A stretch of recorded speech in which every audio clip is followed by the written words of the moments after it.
Hey Mountaineer fans, welcome into SVC Sports Weekly, hosted by Nosek Gage. Hopefully you got a nice cup of hot chocolate or something cuddled up next to the fire. It's snowing out there, Dave, but we are in here and we're still at it, talking sports once again.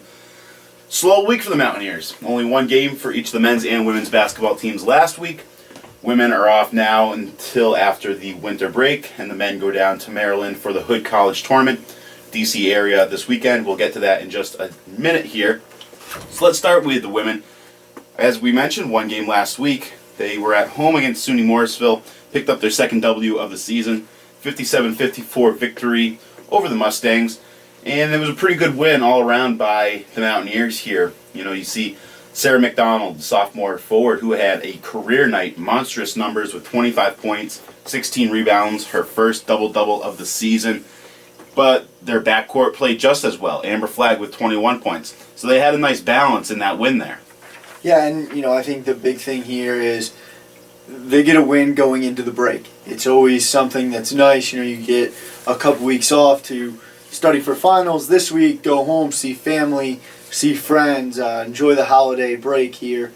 But it was a huge win to end the semester on a win. Like we had said, they played some really tough teams early in the season, and I think it prepared them for games like this. And I think this game is a game that gets their confidence up a little bit.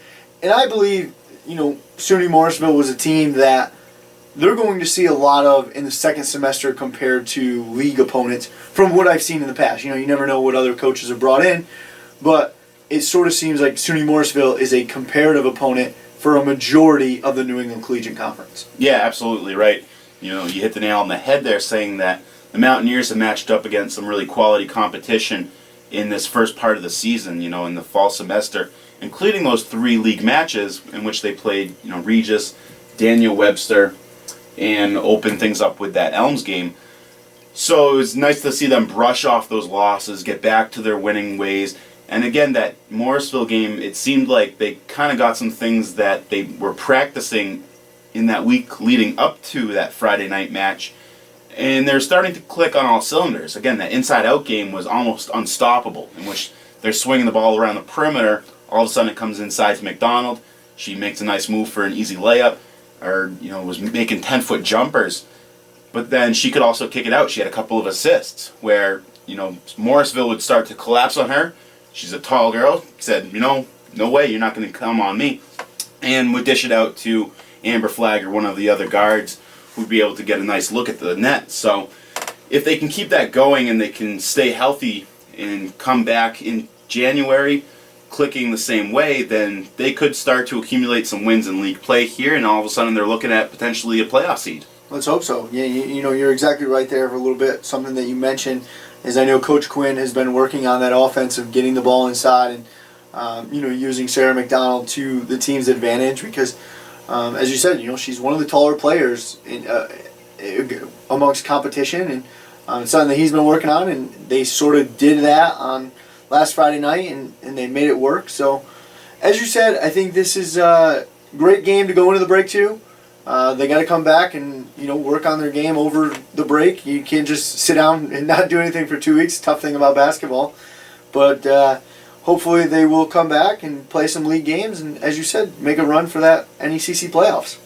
Yeah, actually, it's nice that when they do come back, they have a January 4th non-conference game against Mass College of Liberal Arts. It's on the road, but it's only down at MCLA. It's a nice 30-minute drive, pretty close, and that allows them to maybe get some of that rust off after the break, kind of get back together before they continue New England Collegiate Conference action. And you're mentioning the break and players hopefully going in and working out. Coach Quinn did have a nice quote in the article today that said he hopes that they get in the gym, but he told them don't get hurt. And as I mentioned a couple minutes ago, staying healthy is imperative. When you look at McDonald, Kayla McKenzie, those 2 inside forces, along with the Amber Flaggs, the Amber Dows, running the game from the backcourt, that's huge. So let's hope that they don't, step out of their car and slip on some ice. And I'm going to knock on wood the rest of the day here. No doubt about it. As you said, obviously we have talked last year. We talked again at the beginning of this year of how young this team is, and they continue to add pieces to it to be able to compete in the New England Collegiate Conference. But they do. They do need to stay healthy because the key players on this team, some of the players you just mentioned, are very big pieces to this team's success. And they do have to stay healthy, and they have to continue to play at the level that they played at last Friday night against SUNY Morrisville. And I think it's no shock and no surprise to anybody that in college athletics, the team can change from December 31st to January 1st, or when grades come out, rather, and transfers come in. Who knows if this team will look any differently come January 4th, and maybe they will, and maybe they'll improve, and who knows, maybe they won't. But that's yet to be seen. That's a little bit down the road, and we'll be talking about that as we get there. Have to mention Sarah McDonald named the New England Collegiate Conference Player of the Week, again with her career night, 25 points, 16 rebounds against SUNY Morrisville. So congratulations to Sarah. That is the first Player of the Week nod for SVC women's basketball in many a year. I didn't do the research to find the exact date for us, but I know it's at least in the last year and a half because they didn't have any a year ago. So once again, congratulations to Sarah. I was actually just talking to her a couple of minutes ago, and I think that's a game where it can give her a lot of confidence. And she's been working very hard since August, since we've seen her back on campus.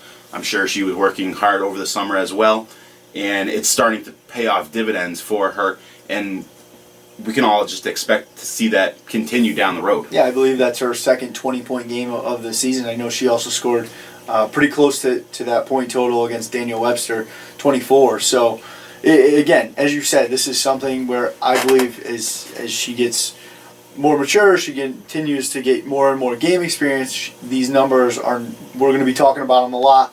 So let's excited for the second semester of women's basketball. This is something we've been talking about for a year and a half now. Of this team has the pieces, they just got to put it together, and I think we're starting to see that. And last year, going back real quickly, we mentioned Amber Flagg as the Rookie of the Week plenty of times, yeah. So it would be no surprise to us if she were to pick up a couple Player of the Week nods as well going through January and February. And as we said, hopefully they can all put it together, get some W's, and now you're looking at getting into the playoffs. And once you get there, anything can happen, as I'm sure everyone out there knows. Let's go over to the men's side real quickly. Again, one game also for the Mountaineers last week. They went on the road just over to the Albany area and lost at Union College 95-75. Dave, I wasn't able to be there, but you were, so maybe you were able to shed a little more insight as to what happened there, what broke down.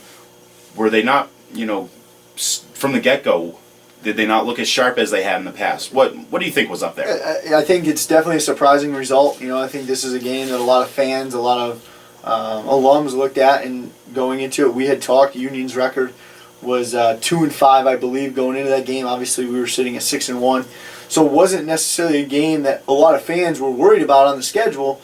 But SVC came out and they jumped out to an early lead, had a 8-point lead, I believe, 5 minutes into the game, and didn't really shoot it well. Union did shoot it well. I think the best way that I described it to a couple of people was Union played it as good as they could play, and Southern Vermont played not as good as they could play in generic terms. And it's really tough to win on the road. I think Coach Engelstad will say that to you. And this team has played a lot of games on the road this year. A couple neutral site games, a couple on the road games. But, it's just a tough thing. And Union was on their break. Southern Vermont is studying for finals, not going to make excuses. I think that's the last thing this coaching staff or players would do. But it was definitely an interesting result. And I think we mentioned it last week that traditionally Union has our number. Mm-hmm. Now, after that loss last week in the 7 meetings between the two, SVC has still won only one game.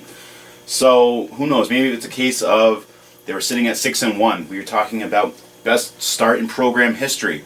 And I think, I was talking about this a little bit with some of the coaching staff where you need a game like that to kind of maybe bring you back down and say, all right, we need to be focused for a full 40 minutes every single time we step on that court. Nothing's going to be given to us, and we have to show that we are the more dominant team. Nothing's going to be given to us.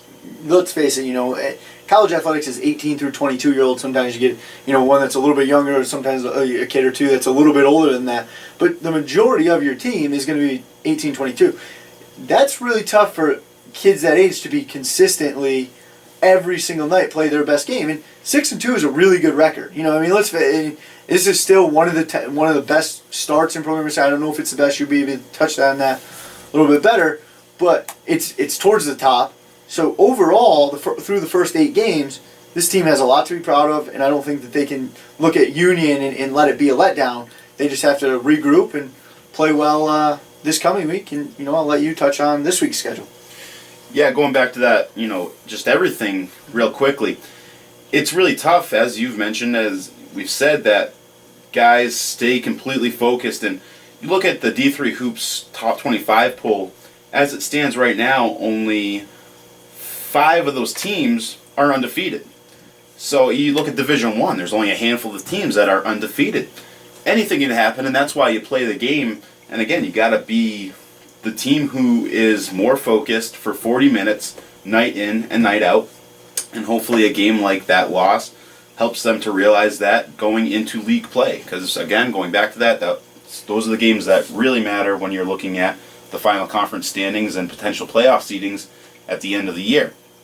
But before they get back to league play, as you mentioned, they have 2 more matches. Those come this week with the Hood College Rotary Holiday Classic. That's down in Frederick, Maryland, in the D.C. area. And I think Coach Engelstad had a quote in this morning's banner about this is essentially a homecoming for a lot of the guys who are from the Maryland area. Coach Engelstad himself is from the Maryland area. So, maybe they'll have some friends or family that are there. Maybe they'll feel more comfortable. Maybe they'll, as you said, finals will be out of the way. All they have to worry about is basketball and the holidays. Basketball first, holidays after, take care of business Saturday night, and then hopefully Sunday afternoon in the championship game. And then you can have a couple weeks to kind of decompress, forget about school, hit the gym a little bit, and get away from campus. Yeah, I know this is a game that has been circled on a lot of players' schedules since Coach Engelstad was probably recruiting them and scheduled this game. I know it's definitely something that Coach Engelstad's looking forward to be back home and coaching in front of a lot of family and friends. I know a couple players I've talked to, Antoine White, he's even said, a lot of family going to be there, friends, former players that he's coached. So those guys are really excited to get back home. As you said, it's right before the holidays, be able to spend some time for the holidays, get away from the game a little bit, and then focus right back on the conference schedule, like you said, because that's the important piece, that second semester. The Mountaineers play Saturday afternoon or early evening, if you will, against Penn State Harrisburg at 6 p.m. And then, again, they'll play Sunday afternoon, either in the consolation game or the championship game.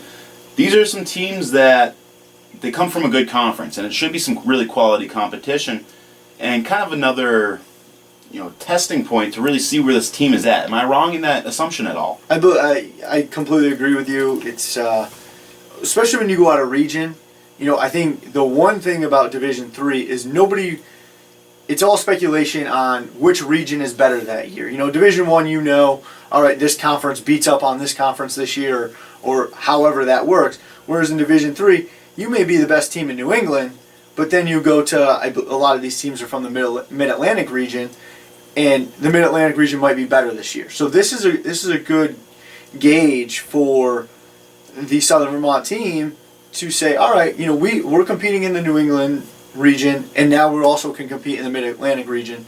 And just like you said, it's a good weekend to face some quality teams. I know a couple of teams have some good records. Just talking to coaching staff from film, they know that they have to play a really good game in order to win this weekend. That other game on Saturday sees Hood College, the hosting university there, against Bryn Athyn. They're a first-year program, so it's a little unknown as to what to expect from them. But as we've mentioned, a couple good games down away from campus, a good way to wrap up the non-conference schedule, and then they come back following the new year with a January 7th matchup at Becker College. So get these 2 out of the way, enjoy your holiday, come back, and it's right back into conference play. But again, that's a little bit down the road, and we will get to those conference matches when we get to them. But until then, we'd like to thank you all for joining us here on SVC Sports Weekly. We hope to catch you next time. And as always, go Mountaineers. Everyone have a safe and happy holiday. Real quickly, thank you to all of these student athletes who participated in our toy drive, as well as community members who helped donate in the Yankee $1 store down on Northside Drive in Bennington for allowing us to sit out there and really do some good things and get a lot of toys for children that might not otherwise have some. So thanks again. We'll catch you then, and go Mountaineers.